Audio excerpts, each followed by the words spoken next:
Assalamualaikum warahmatullahi wabarakatuh. Bersama saya Ibu Elvi Rahmanita, kita akan mempelajari tentang teks eksplanasi. Apa itu teks eksplanasi? Teks eksplanasi itu berisi penjelasan tentang suatu fenomena alam maupun fenomena sosial yang terjadi dalam kehidupan sehari-hari. Apa ciri-ciri dari teks eksplanasi? Yang pertama adalah informasi bersifat faktual. Apa itu faktual? Faktual adalah berdasarkan fakta. Yang kedua, membahas fenomena yang bersifat keilmuan. Yang ketiga, bersifat informatif dan tidak mempengaruhi pembaca. Jadi, dalam ciri-ciri yang ketiga ini, teks ini memberikan informasi. Yang keempat adalah bersifat umum atau fenomena. Struktur teks eksplanasi itu ada 3. Yang pertama adalah identifikasi fenomena, berisi gambaran awal tentang topik yang dibahas. Yang kedua adalah isi atau deretan penjelas, berisi rincian proses kejadian sebuah fenomena. Dan yang ketiga adalah interpretasi, berisi komentar atau penilaian penulis tentang suatu fenomena yang dibahas. Kaidah kebahasaan dari teks eksplanasi, yang pertama ada kata denotasi.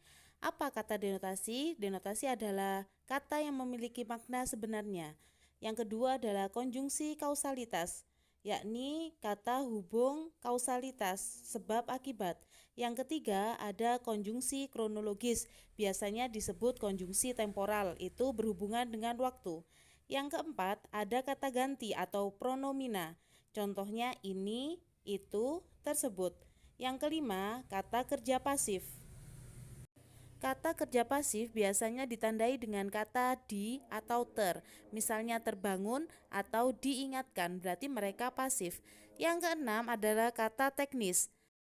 Nah, ini adalah contoh dari teks eksplanasi tentang gempa bumi. Isinya adalah penjelasan tentang proses terjadinya gempa bumi. Kenapa gempa bumi bisa terjadi? Itu ada di dalam teks eksplanasi. Paragraf yang awal tentang pernyataan umum itu adalah tentang arti atau makna dari fenomena.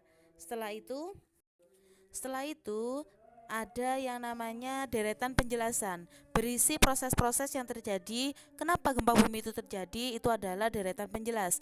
Dan yang terakhir ada yang namanya interpretasi, biasanya kesimpulan atau penilaian penulis terhadap fenomena tersebut. Ya, itu tadi adalah penjelasan tentang teks eksplanasi. Semoga dari video ini kalian bisa sedikit belajar tentang apa itu teks eksplanasi, bagaimana strukturnya, bagaimana ciri-cirinya, dan kaidah bahasanya. Semoga video ini bermanfaat untuk kalian sebagai bahan belajar teks eksplanasi di dalam pelajaran bahasa Indonesia. Saya akhiri, Assalamualaikum warahmatullahi wabarakatuh.